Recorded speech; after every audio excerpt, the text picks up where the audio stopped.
추수감사절에는 크게 두 획을 긋는다면 하나는 다른 때보다 더욱 큰 감사를 드려야 됩니다. 어차피 우리가 매일 감사는 하죠. 오늘도 감사, 내일도 감사 하고 있습니다. 그런데 우리에게 있는 이 감사가 평상시 드리던 감사보다 더 뜨겁게 와닿을 때가 있습니다. 더 각인되어지고 더 가깝게 와닿고 그 감사가 더 감격으로 와닿을 때 우리는 은혜 받는다고 말하는 줄로 믿습니다. 그래서 오늘은 크게는 평상시도 감사하지만 더욱 큰 감사를 우리 마음속에 하나님께 드려야 하고, 두 번째는 이 아름다운 이 하나님이 주신 수산물, 농산물 이 모든 것들이요 하나님께서 주신 것이기 때문에 근대 추수감사절에 유래에 있었던 것처럼 미국의 청교도인들이 영국에서 예수 믿는 일에 박해를 받아요. 핍박을 받아요.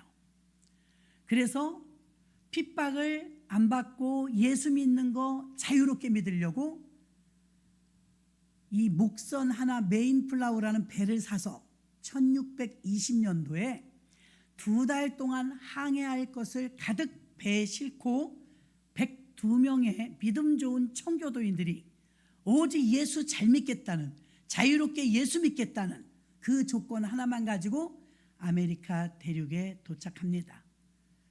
그곳에 출발할 때 102명이었고 엠파이어 스테이트 빌딩이 102층인 것도 그 출발이 102명이었기 때문입니다. 도착할 때 남은 사람은 49명이었어요. 얼어 죽고 굶어 죽고 풍토병에 죽고 전염병에 죽고 중간에 2명의 아이가 또 태어나고 반 정도밖에 남아있지 않는데 먹어야 되는데 아메리카 대륙에 도착해 보니까 인디언들이 원주민으로 살고 있는 거예요. 그들이 활을 쏘고 이방인의 침입을 달갑게 맞이할 리가 없습니다. 이들은 영국에서도 하이 클래스 때는 아주 지성인들이었기 때문에 농사 지을 줄은 몰라요. 노동일도 할 줄 몰라요. 공부 많이 하신 분들입니다. 그런데 지금 당장 불모지 같은 땅에 가니까 농사를 지어야 먹고 사는데 할 줄을 모르는 거예요. 나중에는 이제 인디언들하고 잘 화친이 돼서 농사 짓는 것도 가르쳐주고 또 심고, 그리고 49명 남은 데서 눈물을 머금고 장례 다 치러주고 나서 그들이 첫 농사를 지었어요. 여러분들 중에서 농사 짓는 분들도 계신데요, 농사를 지을 줄 모르는 사람이 지으면 상품 가치가 떨어집니다. 똑같이 고구마를 심어도 고구마가 실이 잔뜩 들어있어요. 맛이 없어요. 뭔가 심어도 우람하게 자라는 게 아니라 비실비실 자랍니다. 뭔가 결핍이 있는 거죠. 기술이 부족이에요. 농사도 기술이 있어야 되는데, 그래서 걷어놓고 보니까 첫 해 농사를 지었는데 목숨을 걸고 이 땅에 와서 첫 농작물을 거뒀는데 오죽지 않아요. 풍성하진 않아요. 그런데도 그렇게 감사한 거예요. 이 아무도 모르는 이 땅에 와서 개간을 하고 개척을 하고 드디어 49명이 출발해갖고 102명에서 출발했는데 49명이 남아서 농사를 진 거예요. 처음에 교회를 짓고 학교를 짓고 그 다음에 집을 짓고 병원을 짓고 이런 식으로 나가죠. 그들은 어디 가나 제일 먼저 짓는 게 교회죠. 교회. 그렇게 믿음으로 출발한 102명, 그들이 첫 농사를 지어서 벅찬 감격에 이 농작물이 그렇게 풍성하진 않을지라도 그동안 농사를 짓게 가르쳐준 인디언들, 우리를 받아들여준 이들과 함께 나눠야 되겠다. 다 초청을 합니다. 초청하고 파티하죠. 파티할 때 새 농작물로 떡도 하고 밥도 하고 칠면조 고기를 잡아서 잔치를 벌립니다. 그때 다 함께 나누어요. 똑같이들 나눠갔습니다. 그리고 초청한 그분들에게 다 나누어 드립니다. 그들이 없어서가 아니라 함께 나누는 거예요. 그래서 추수감사절은요, 첫째는 크나큰 감사를 깨달아야 되고 두 번째는 나눔의 날인 줄 믿습니다. 이렇게 많은 것을 하나님께 여러분들이 다 올려주셨지만 이 예배 끝나고 나면요, 일하신 봉사하시는 봉사자들이 다 나눠요. 개척교회도 드리고 또 은퇴하신 목사님들도 드리고 오랜만에 우리 교회 목회자들도 쌀 한 포씩 드리고 이런 날인 줄로 믿습니다. 나누는 거예요. 그래서 여러분들도 이렇게 나누죠. 오늘 본문의 내용은 이래요, 여러분. 추수감사절은 구약에 나온 장막절, 초막절, 그리고 수장절. 우리나라 추석 그러면 추석만 있는 게 아니라 8월 한가위, 보름 이렇게 말하죠. 그런 것처럼 구약에 나오는 절기가 굉장히 많은데 절일기가 많은 절기는 명절입니다. 명절이 많아서라기보다 이름이 같은 게 많아요. 우리나라 설날 그럼 구정 이렇게 말하는 것처럼, 그래서 장막절, 초막절, 수장절은 오늘날의 추수감사절 다 같은 말입니다. 같은 말. 수장절은 곡식을 거두어서 저장한다 그런 의미고요. 초막절은 이스라엘 백성들이 광야에서 40년을 있을 때 텐트 치고 있었거든요. 그래서 텐트를 치고 일주일 동안 광야에 가서 그때 고생했을 때를 생각하면서 가나안 땅에서 이렇게 많은 것을 거둔 것에 대한 감사, 7일 동안 초막 안에 들어가서 캠프처럼 합니다. 일주일 동안 절기를 지내요. 그게 바로 그 초막을 짓고 한다 해서 초막절. 장막절은 걷어들인 알곡을 창고에 들이죠.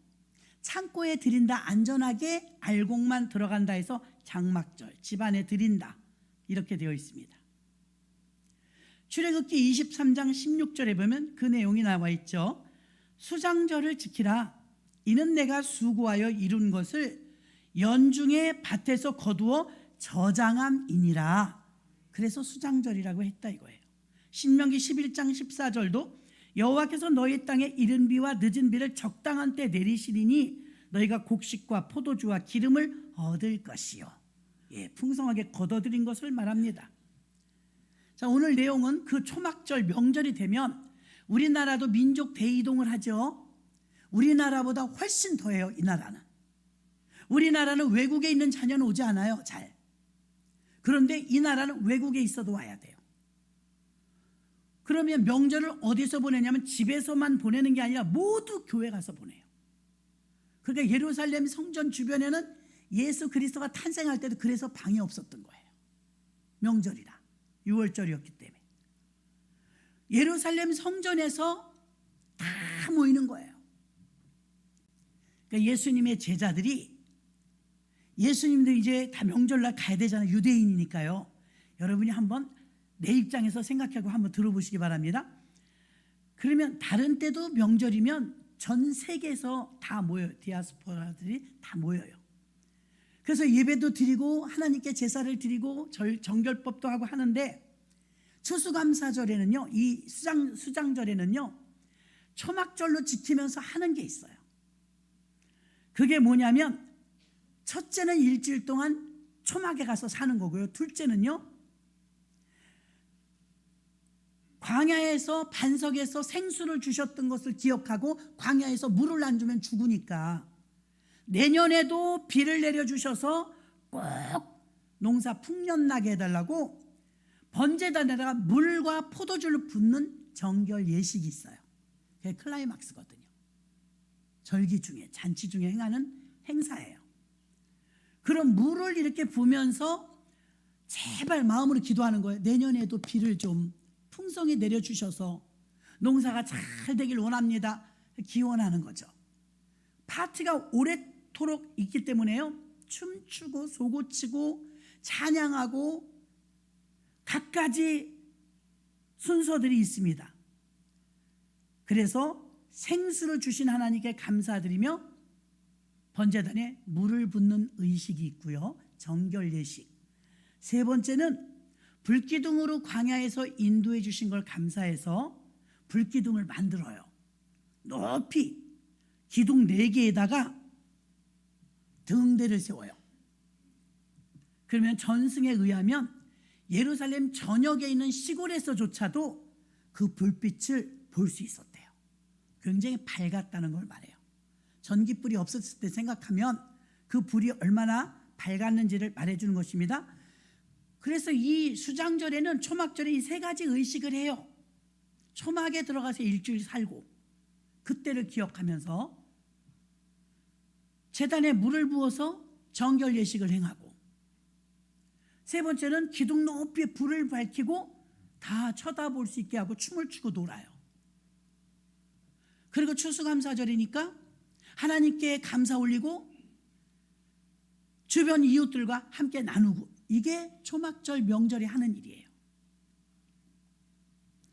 그럼 예루살렘에 이제 다 올라가야 되는데 제자들이 다른 때는 이 세 가지 의식을 하러 올라가니까 뭐 재미가 있든 없든 다 올라갑니다. 성전으로 가보시면 알지만 한 800m 정도 높이에 있어요, 성전이. 그러면 그곳에 올라가는 많은 사람 중에서 이번에는 더 설레임과 더 기대감을 가지고 올라가게 되었어요. 오늘 본문에 명절 큰 날에 이렇게 나오죠. 왜 그랬냐면 지금 이슈가 되는 한 인물이 있어요. 슈퍼스타 예수 그리스도. 한간에 지금 동네에서 예수님이 죽은 자를 살렸다, 앉은 뱅이를 일으켰다, 눈먼 자를 고쳤다, 가난한 자의 친구가 되었다, 이런 소문이 막 돌면서 예수님이 인기가 급상승할 때였어요. 그러다 명절이 왔거든요. 근데 너나 할 것 없이 유대인들은 전부 명절에 예루살렘 성전에 모여요. 그러니까 사람들 마음속에 기대치가 있는 거예요. 야, 이번에 나도 예수를 보겠구나. 이번에 명절에 올라가면 나도 드디어 예수 그리스도, 예수님을 만나보겠구나. 그 사람이 정말 병든 자를 고칠까? 하나님의 아들이 맞을까? 궁금증이 막 있었어요. 그러니까 사람들이 여러분이 평상시 예배 올 때보다 추수감사절이라든가 부흥회라든가 교회 행사가 있으면 올 때 마음이 조금 다르잖아요. 그럼 그들이 뭐냐면, 야, 예수님을 내가 만날 수 있겠다. 요즘에 한간의 최고 유행인 인기인 그 예수님을 만나라니까 오늘 더 일찍 가야 되겠다. 그러니까 이거를 제자들도 알고 있었죠. 제자들 입장은 또 이래요. 자기 선생님이 슈퍼스타란 말이에요. 지금 굉장히 인기가 좋아요. 근데 마음속으로 이번에 말이야, 혹시 올라가 갖고 졸도하는 사람 하나 없을까? 앉은 뱅이 올라오지 않을까? 눈먼 사람을 나타나지 않을까? 문둥이가 오지 않을까? 만약에 그런 환자가 있다면 예수님 고쳐주실 텐데, 마음속으로 내심 이번에 기적과 표적을 예수님이 좀 많이 보여주셔서 지나가는 데마다 아무도 꼼짝 못하게 그런 우월감을 좀 드러냈으면 좋겠다. 덕분에 예수님 뒤에 졸졸졸 따라다니 우리들도 위상이 좀 높아졌으면 좋겠다. 그런 생각을 했으니 인간적으로는 이해가 됩니다. 그래서 예수님 언제 올라가실 거예요? 예수님 예루살렘에 올라가야죠. 예수님 그들의 속을 다 아세요. 너희들 먼저 가. 그러시는 거예요. 너희들 먼저 가라. 예수님 명절인데 가야지요. 가야지. 나는 일이 있으니까 너희들 먼저 올라가라. 김이 빠지잖아요. 예수님 좀 앞세워서 뻐기고 올라가려고 했더니 예수님이 먼저 가라 그러고 성경에 보니까 돌아서 주님 혼자 가셨어요. 혼자 올라가셨어요. 그럼 사람이 인산인해기 때문에 제자들하고 예수님하고 지금 흩어진 거예요. 상상을 하면서 들으시기 바랍니다. 그럼 어디에 있는지 몰라요. 예수님은 알죠. 드디어 초막을 가서 밤에 자는 거니까 그러고 두 번째 의식이 시작됐어요. 사람들이 막 춤추고 띵까띵까 놀다가 어느 시점이 되니까 조용해졌어요. 물을 끼얹듯 침묵이 흘렀어요. 왜요? 정결 의식을 행해야 되니까. 드디어 한쪽에서는 포도주를 붓고 예수님 피를 상징하죠. 한쪽에서는 물을 부었어요. 이 물을 부으면서 사모합니다. 제발 내년에도 비가 풍성히 내려서 농사가 잘 되게 해주세요. 우리도 기우제 지내지 않았었습니까? 그런 사모하는 마음으로 모든 백성들이 정결의식에 숨죽이고 있었어요. 그때 예수님이 그 번제단 앞에 나타나신 거예요. 제자들은 지금 다 흩어져 있는데 예수님이 언제 오실지 몰랐어요. 웬 젊은이가 번제단 앞에 딱 서니까 사람들이 뭐야? 저 사람 누구야? 저 청년은 누군데 왜 저기 서는 거야? 예수님께서 너희가 목마르거든 와서 마시라. 너희가 주는 물이 아니라 내가 주는 물을 먹으면 영원히 목마르지 아니하리니 배에서 나는 생수와 같이 되리라. 사람들이 깜짝 놀랐어요. 아니 지금 비를 좀 많이 내려달라고 기도하고 있는데 당신은 물을 만들어내? 비도 안 오는데 어떻게 물이 있어? 당신한테 그런 생수가 있어?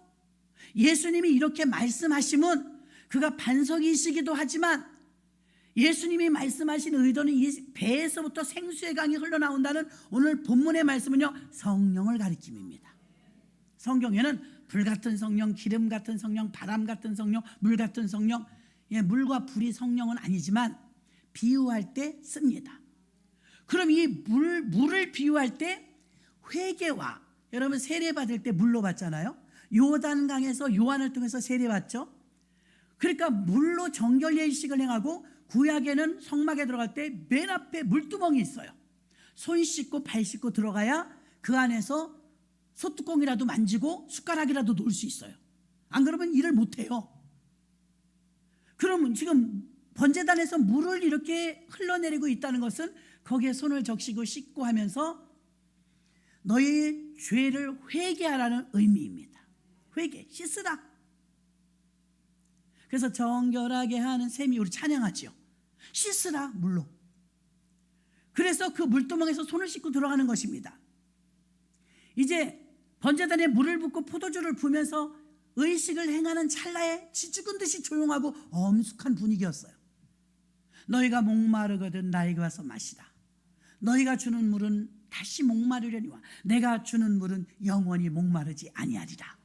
이렇게 말씀하는 그들이 볼 땐 청년, 한 청년이 나타나서 그렇게 말하니까 옆에서 수근수근 저 사람이 예수님이야. 저 사람이 예수님이야. 사람들이 어디 저 사람이 그 슈퍼스타 예수님이야? 저분이 죽은 자도 살린다는 그 사람이야? 자칭 하나님의 아들이라는 그 사람이 저 사람이야? 사람들이 막 까치발을 뛰면서 예수님을 보려고 난리가 났습니다. 추수감사절 날입니다. 이것이 초막절은 추수감사절이라고 했습니다. 추수감사절 날 교회에 올라오신 여러분들이요, 여러분은 제일 먼저 오시면 그 예수를 만나야 합니다. 오늘 예쁜 애보가 많네, 이게 문제가 아니고 절기를 지키러 올라왔던 수많은 유대인들이 그곳에 올라와서 누굴 만났냐면 예수를 만났어요. 영원히 생수를 주신다는 그분을 만났다 이 말입니다. 예수님은 지금 자신을 피하라는 거예요. 내가 주는 물을 먹으면 영원히 목마르지 않다. 37절 명절 끝날 곧 큰 날에 예수께서 서서 외쳐 가라사대 누구든지 목마르거든 내게로 와서 마시라. 나를 믿는 자는 성경의 이름과 같이 그 배에서 생수의 강이 흘러나리라 하시니 이는 그를 믿는 자의 받을 성령을 가리켜 말씀하십니다. 아멘. 성령이 오실 것인데 너희가 이 물을 받아 먹으면, 주님이 주시는 물을 받아 먹으면 성령을 받는다 이 말이에요. 성령을 가리키십니다. 자신을 내가 주는 물은 영원히 목마르지 않다. 자신을 지금 설명하는 거예요. 요즘 우리가 다니엘 기도회를 하는데요, 연예인 중에서도 이렇게 나오더라고요.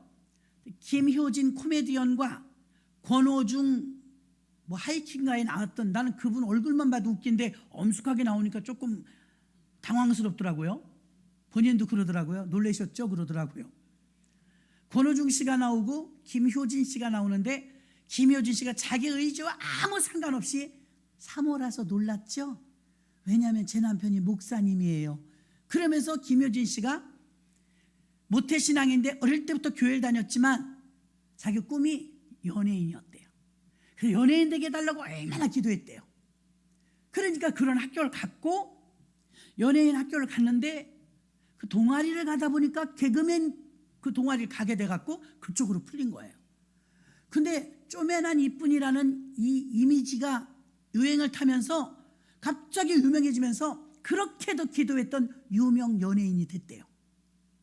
그러니까 유명 연예인이 되게 해달라고 기도했고 그 목적을 위해서 10여 년 이상을 달려왔는데 정말 CF도 많이 들어오고 여기저기서 콜이 많이 들어오다 보니까 돈을 진하게 벌었대요. 놀라운 사실은요, 그렇게 원했던 소원을 이루었는데 슬금슬금 허하더랍니다. 여러분 다 들으셨잖아요. 허하면서 이거 뭐지? 내가 연예인, 인기 연예인 되게 해달라고 기도했는데 인기 연예인이 됐는데 술 마셔야 되겠더래요. 일하면서. 또 너무 바쁘고 주일이니까 교회 가야 된다고 그 새까만 후배가 선배들 앞에서 나 주일날은 못 찍어요. 못 그러겠더래요. 그렇게 뻔뻔하지 못하겠더래요. 그래서 주일날도 일하고 처음에는 막 두근두근 떨리면서 주일 한 번 어겼대요. 2번 어겼대요. 3번 어겼대요. 3년 4년을 교회를 안 갔대요. 그래도 승승장구 자기는 유명 연예인이었대요. 돈 잘 벌고 잘 나가고 유명한 사람이 돼서 더 이상 바랄 것이 없을 줄 알았는데 하면서 나는 뭐지? 돈 벌어서 뭐하게? 나는 지금 행복한가? 회의가 오기 시작하더랍니다. 점점 심해지더니 가슴이 통증고 압박이 오면서 숨을 쉴 수가 없을 정도로 다 귀찮더래요. 만사가 다 귀찮더래요. 인기도 싫고 돈도 싫고 자기 숨이 쉬어졌으면 좋겠더래요. 그래서 내가 모태신앙인데 왜 그 생각을 못했지? 하면서 성경을 막 찾아가지고 읽기 시작했대요. 모태신앙이니까 기본적으로는 성경 읽잖아요. 성경을 읽는데 하나님의 계획이죠. 이게 읽으면 읽을수록 꿀송이 같고 읽으면 읽을수록 자기에게 적용되는 말씀이라 울다가 회개하다 기도하다 그거 세트랍니다. 세트.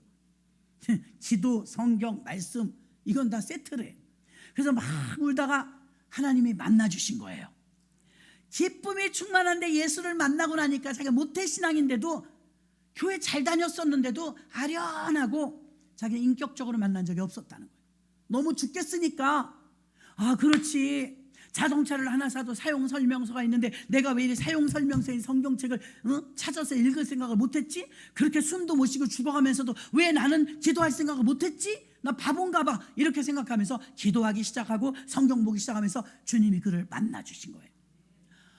죽어도 좋을 정도의 뜨거운 은혜를 받고 그 은혜가 너무 커서 감사해서 인기인 아니라도 좋아요.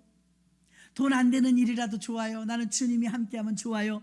행복하게 돼 드디어 인생 중에 가장 갈증을 느꼈던 그 시기에 빠져나와 생수를 맛봤답니다. 모든 인간은 갈증이 있어요. 갈증.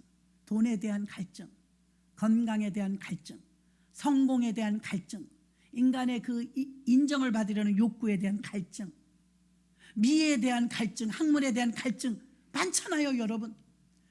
인간이 갈증이 없는 사람은 아마 없을 것입니다. 그러니까 수고하고 무거운 짐진들아 다 내게로 오라. 내가 너희를 쉬게 하리라. 짐이 져지지 않았다면 그렇게 오라고 초청하셨겠습니까? 인생에는 어떤 것이 되었든 목마름이 있기 마련이에요. 여러분은 어떠십니까? 어디에 가장 목마르십니까? 꼭 집어서 뭐라고 말하지 못하지만 만족하지 못하다면 지금 목마름이 있는 것입니다. 지금 이 목마름에 대해서 예수님은 말하는 거예요. 내가 주는 물은 영원히 목마르지 아니하였대. 너희가 지금 목마르다면 내게로 와서 내가 주는 물을 마시라. 자신을 소개하는 거예요. 다른 어떤 것으로도 이 목마름은 해결되지 않는다는 거예요. 권호중 씨도 마찬가지며 똑같더만요. 연예인이라서 좋은 점이 있다잖아요. 사람들은 성경을 보면 예수님이 십자가 달려 죽으셨다 그러면 그렇게 읽는다는 거. 우리들은요. 자기는 배우니까 예수님이 십자가 달려 죽으셨다 그러면 벌써 스크린 딱 뜬대요. 어떻게 피 흘리셨는지, 어떻게 침뱉음을 당하셨는지, 어떻게 처절하게 고통 속에 죽었는지가 그냥 영상으로 딱 떠오른대. 읽기만 해도요. 그래서 배우라는 거예요. 우리들보다 훨씬 좋더래요. 이게 느껴지는 게 다르니까요. 그래서 성경을 읽으면서 자기도 부인을 너무 좋아했는데 부인이 모태신앙이더래요. 자기보다 6살이 많은데 그 부인하고 결혼하게 해주시면 자기도 예수 믿겠다고 서원을 했대요. 그래갖고 그 여자하고 결혼했어요. 그래서 처갓집에는 전부 모태신앙이 자기는 날라리였다는 거예요. 약속은 했으니까 교회는 나가는데 정말 종교인, 썬데이 크리스찬, 주일날 한번 딸랑 왔다 가고 기도하지도 않고 성경 보지도 않고 주님 의지하지도 않고 그냥 종교인, 그 이상도 그 이하도 아닌데 유명 연예인이다 보니까 이 교회 저 교회에서 간증 데려가더래. 간증. 그 좀 찝찝하긴 했지만 간증 다 했대요. 간증하고 나와서 술 마시고, 간증하고 나와서 담배 피고, 꺼리낌도 없었대요.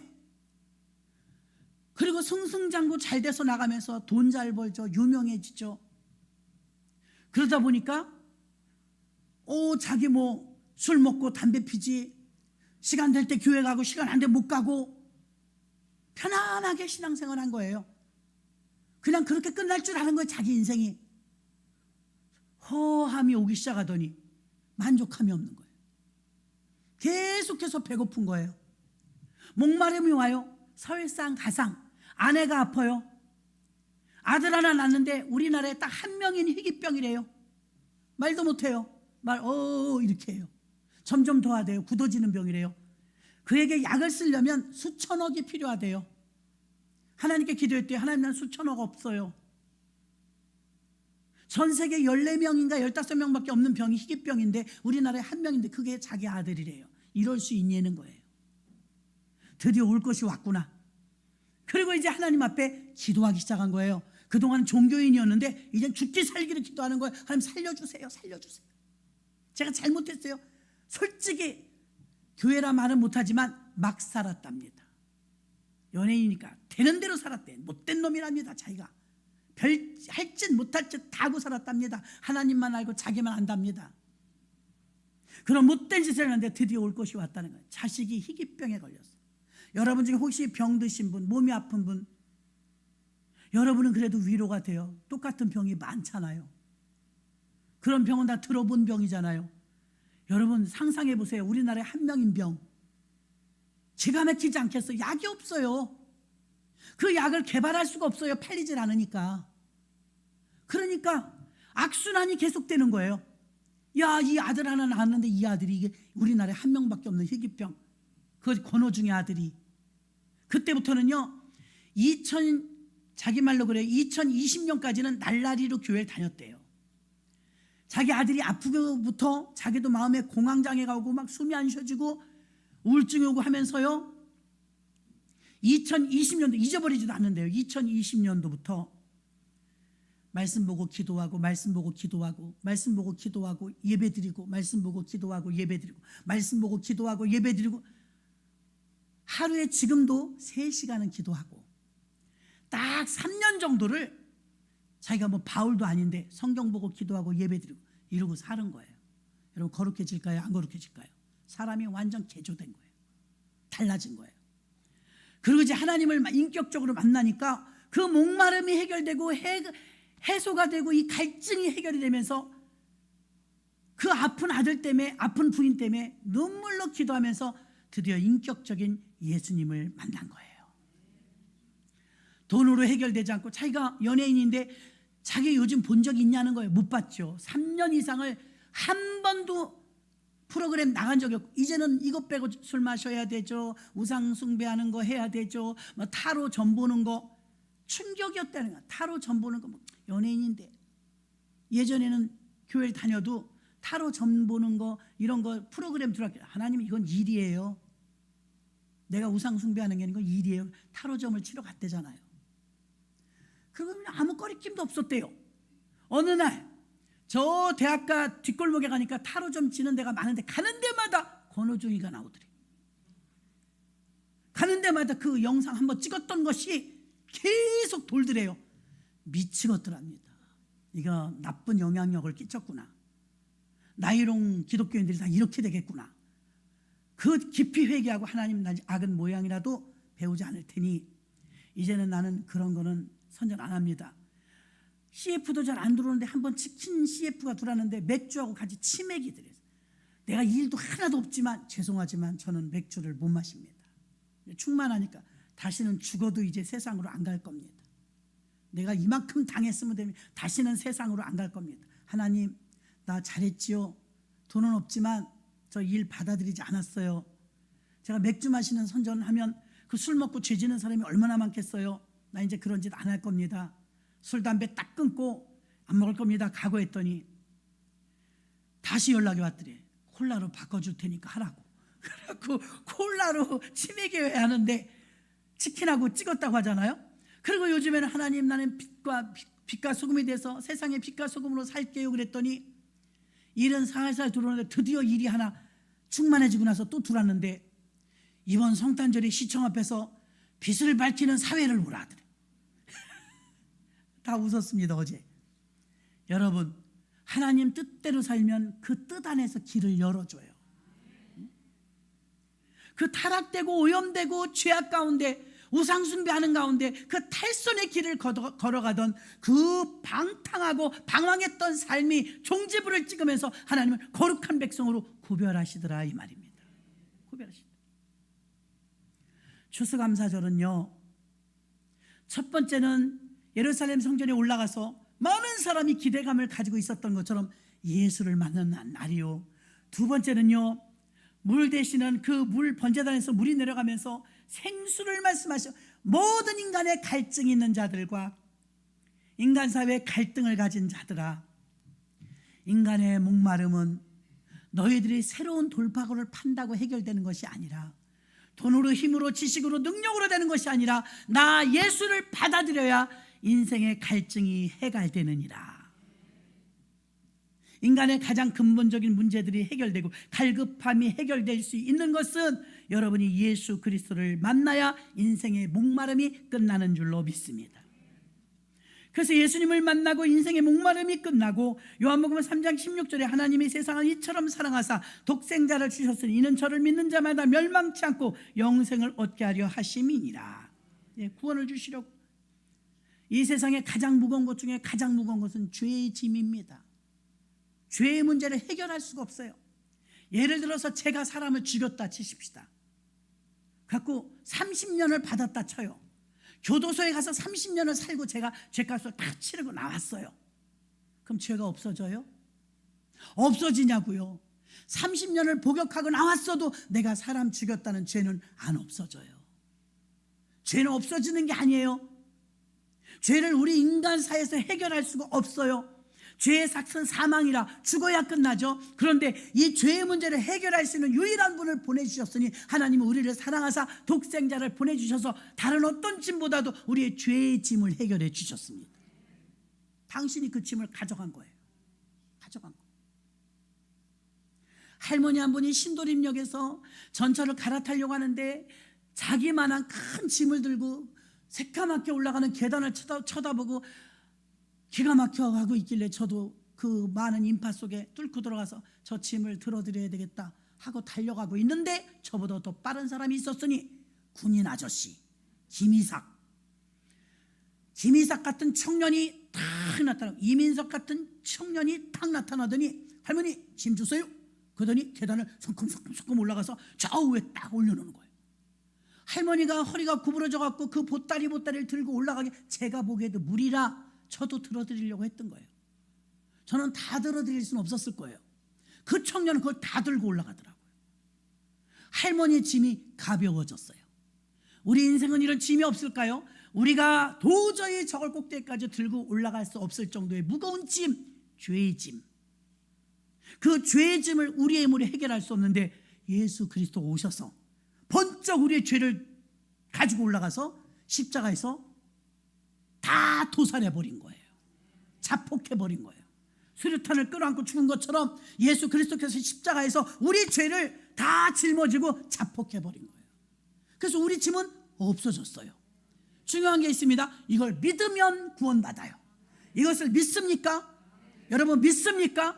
이거 믿느라고 교회 오는 거예요. 예수가 우리의 죄의 짐을 해결해 주셨다.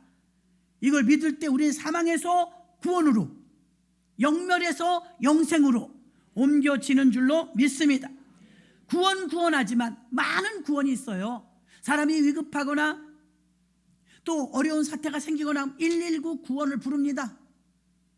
그러나 이 세상에 가장 귀한 구원은요, 죄로부터의 구원, 죽음으로부터의 구원입니다. 이 구원이 가장 커요. 예수 그리스도께서는요, 불자동차 와서 불 꺼주는 건 하시지 않지만 예수님은 우리에게 어떤 구원을 주셨느냐, 영원히 사는 죽음에서 영원히 사는 생명으로 구원해 주신 것입니다. 이보다 더 귀하고 큰 것은 없는 것입니다. 추수감사절은 그렇게 예수 그리스도를 만나 죄사함을 얻고 예수 그리스도를 만나는 날입니다. 또 추수감사절은 성령을 받는 날인데 성령은 하나님의 은혜를 통해서 주십니다. 물은 소중하죠. 유대인들에게 있어서 물은 우리가 한국 사람이 생각하는 물하고 틀려요. 우리는 물을 흥전만전 씁니다. 이스라엘은요, 전 세계에서 하수구가 없는 나라예요. 물이 한 방울이라도 나가는 게 아까워서 하수구가 없어요. 물이 아주 귀합니다. 유대인들에게 물은 굉장한 소중한 자산인 것입니다. 특별하죠. 이스라엘 자연 조건은요, 물이 풍부하지 않아요. 그래서 갈릴리 바다에는요, 모터를 통해서 계속 수에즈 운하, 물을 내려간 걸 다시 끌어올리고 내려간 걸 다시 이 짓을 하고 있어요. 그러니까 프로펠러 돌려갖고 농사 집니다. 얼마나 푸르게 만들어놨나 모릅니다. 샘물이라는 것은요, 희한합니다. 밑에서부터 뽀글뽀글 올라옵니다. 예수님께서 지금 말씀하시는 것은 내 배에서 생수의 강이 흘러넘치리라, 이 말은요, 이때 정결 예식에 들어가는 물을 흘려보내고 포도주를 흘려보낼 때 여러분, 이 물은 무슨 물이냐 이거예요. 수돗물이냐, 강물이냐, 바닷물이냐. 이게 물이 아무거나 쓰는 게 아니라 그때 당시에, 지금도 있지만요, 히스기야 왕 때부터 파놓은 수로가 있는데 이 수로가요 553m예요. 길어요, 짧아요? 어마하게 길죠. 553m의 터널로 흘러가는 물이, 그 물이 실로암 물이에요. 우리가 노래할 때 실로암, 이 실로암 물에 실제 가보니까 뭐 그렇게 우렁차게 멋있게 생기진 않았어요. 그 연못입니다. 이 실로암 물을 떠다가 실로암 물로 정결 예식 때 쓰는 거예요. 왕에게 기름을 부을 때는 식용유 아닙니다. 올리브유입니다. 감람유, 다 용도가 있는 거예요. 그래서 실로암 물을 갖다가 써야 되는데요, 이 실로암은 그 뜻이 보냄을 받은 자, 이런 뜻이에요. 그러면 실로암 물을 가져다가 쓰는데 예수 그리스도께서 보냄을 받은 자라면 예수님이 올라가시고 보냄을 받은 자가 누구냐면 보혜사 성령이에요. 예수가 올라가시고 내려오신 분이 성령님이에요. 그래서 예수님께서는 이 실로암 연못처럼 너희가 나를 만나면, 이 생수를 마시면 보혜사 성령이 너희에게 임한다, 이 말입니다. 그 성결하신 성령님이 우리에게 오실 때, 여러분 중에서 목사님 나도 성령 받고 싶어요. 어떻게 하면 성령 받아요? 첫째가 회개예요. 물의 정결의식처럼 회개하고 기도할 때, 안수 받을 때, 말씀 들을 때, 기도할 때, 사모할 때, 이럴 때 성령이 오시는데 첫째가 회개예요. 회개할 때 성령이 오시는 거예요.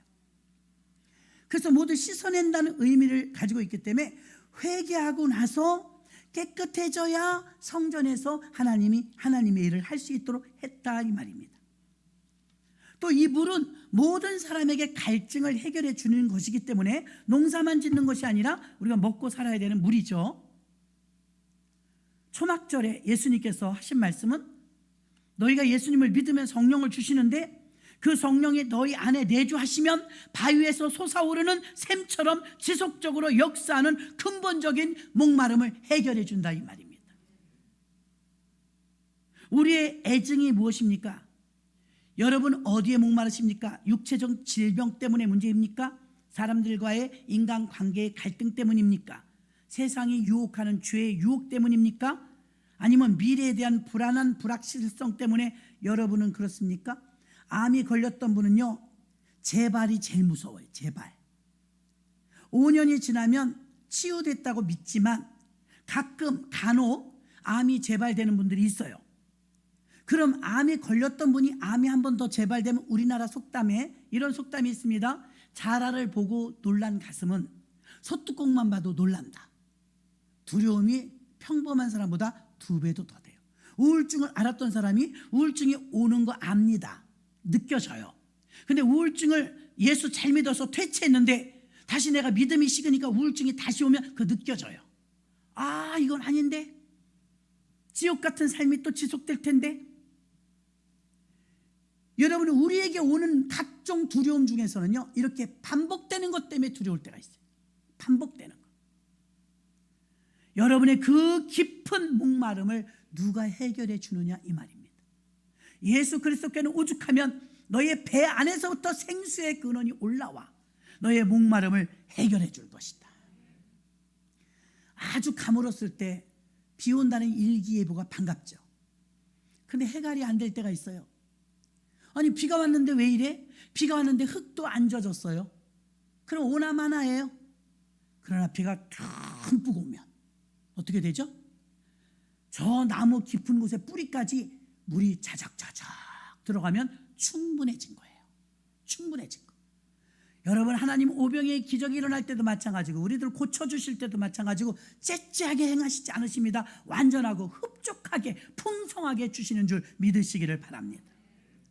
여러분의 목마름을 어디서 해결 보시려고 하십니까? 나는 돈이면 될 것 같아요. 나는 건강이면 될 것 같아요. 나는 인간관계면 될 것 같아요. 아닙니다, 여러분. 여러분의 갈증은 예수 그리스도를 만나야 해결되는 것입니다. 성령님께서 여러분과 함께 하시면 여러분의 갈증이 해결될 것입니다. 마지막으로 세 번째는요, 추수감사절에는요, 세상에서 빛이 되는 날이에요. 예수님은 빛이시고 그 빛의 발광체입니다. 그 빛을 우리들에게 비춰주셨고 우리는 그 빛을 받아들였어요. 그 받아들인 우리는 빛을 다시 반사시켜야 되는 것입니다. 발광은 예수님이시지만 우리는 반사시킬 수 있는 줄 믿습니다. 그럼 너희가 세상의 빛이요 너희가 세상의 소금이라 했는데 우리가 빛을 받아야 빛을 보내주죠. 빛이 안 왔는데 빛을 보낼 수는 없는 거예요. 너희가 세상의 빛이 되는 날이 추수감사절이라 8장 12절에 말했죠. 예수께서 또 일러 가라사대 나는 세상의 빛이니 나를 따르는 자는 어둠에 다니지 아니하고 생명의 빛을 얻으리라. 아멘. 예수님은 빛인데 예수님을 따르는 자는 빛이 우리에게 비춰진다 이 말입니다. 이 빛은 이렇게 아름다운 색깔을 내요. 광합 성분이 있어서. 이거 그늘에 놓으면 이렇게 아름다운 색깔 안 나옵니다. 아래에 있는 과일, 야채 다 색상이 선명하죠. 그 빛이 들어왔기 때문입니다. 햇빛. 예수 그리스도의 생명의 빛이 저와 여러분 안에 들어가면 우울했던 사람이 밝아져요.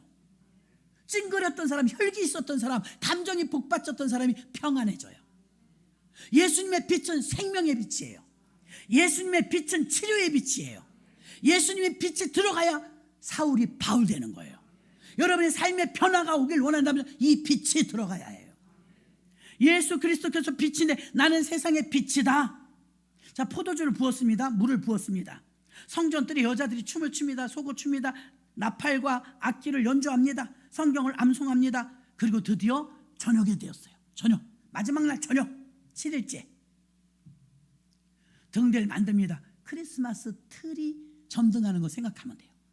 7m 높이 7m 높이에 20갤론 기름을 얼마나 넣냐면 4모서리에 7층 건물 높이에 4개의 등잔을 만들어서 올리는데 여기에 20갤런 정도의 기름이 들어갔대요. 20갤런을 인터넷 찾아보니까요 75.7리터예요 75.7리터도 감이 잘 안 오시면 물기계 물 하나 탁 들어 엎으면 20리터예요 이제 감이 오죠. 그럼 한 8개 정도 되는 분량의 기름이 들어갔다는 거예요.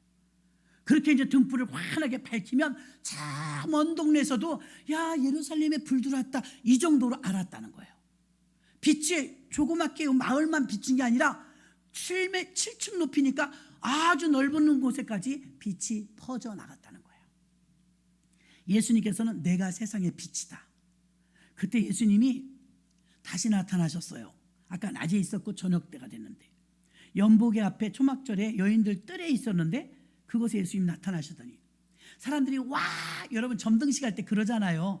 크리스마스 트리 불이 딱 들어오면 와 여러분 불꽃놀이 가도 와 그러잖아요. 똑같아요. 그 옛날에 전기불도 없을 때 드디어 점등식이 시작됐어요. 카운트다운이 되었어요. 드디어 불이 확 펼쳐지니까 사람들이 와 그랬을 거 아니에요. 여러분 얼마나 많은 사람이 모였는데 이해가 되시지요? 저 혼자 떠드는 거 아니지요? 자 그럼 여러분 불이 이렇게 확 밝혀졌을 때 와 했을 거 아니에요? 그때 예수님 또 나타난 거예요.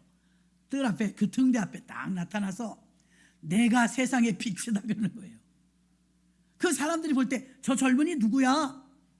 지금 태양도 없고 저녁에 불이 들어와갖고 지금 밝히는데 아니 저렇게 등잔이 저 밝은 거 지금 우리나라에서 제일 밝은 불인데 여기서 자기가 왜 빛이라고 그래? 그러지 않았겠어요? 예수님이 나타나셔서 말씀하십니다.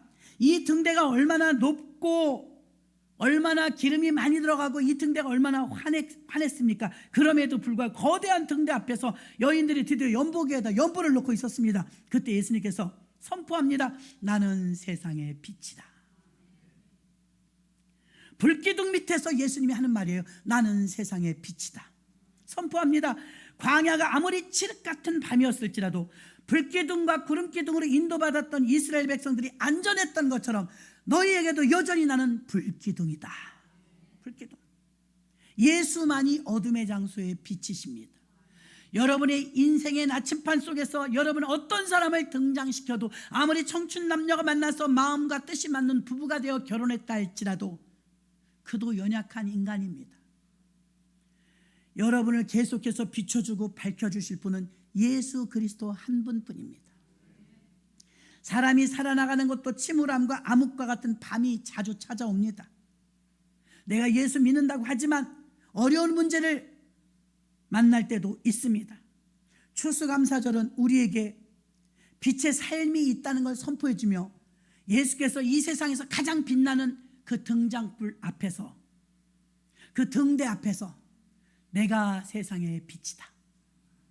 이 여기서 비춰지는 이 엄청난 7층 높이의 이 빛보다 이 빛은 곧 시들어질 빛이지만, 기름 떨어지면 시들어지지만 나는 세상의 빛이니 나와 함께하는 자는 영원히 어둡지 아니하리라.